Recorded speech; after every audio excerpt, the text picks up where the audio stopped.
Today we are gonna fix Roblox error code 264 problem. Let's start.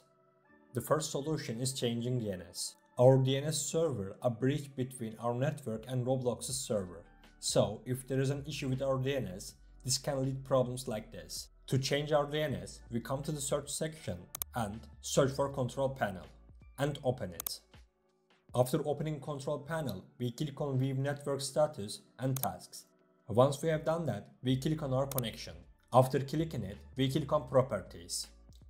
From the items list, we select IPv4 and click on properties again.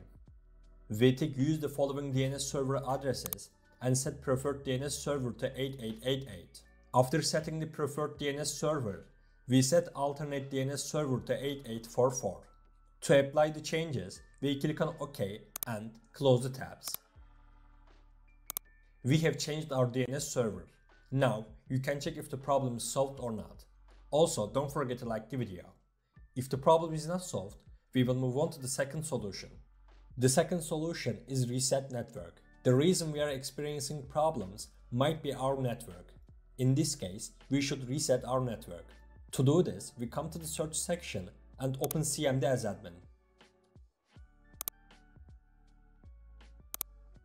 After opening CMD as admin, we need to type some codes here. The codes will be in the description section below. You can copy and paste them from there. The codes we will type in CMD won't harm our computer. After typing the codes, press enter. To complete the reset, we need to restart our computer. After restarting your computer, you can check whether the problem is solved or not. If the problem persists, we will move on to our alternative solution. Our alternative solution is wait before rejoining.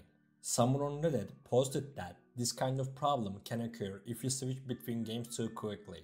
So, waiting a bit when joining a new game may prevent you from getting this problem. I think it is worth trying. We have come to the end of the video. I hope one of these solutions fixed your problem. If the video helped you, don't forget to like the video. You can also subscribe to my channel to support me. Take care and see you in the next video.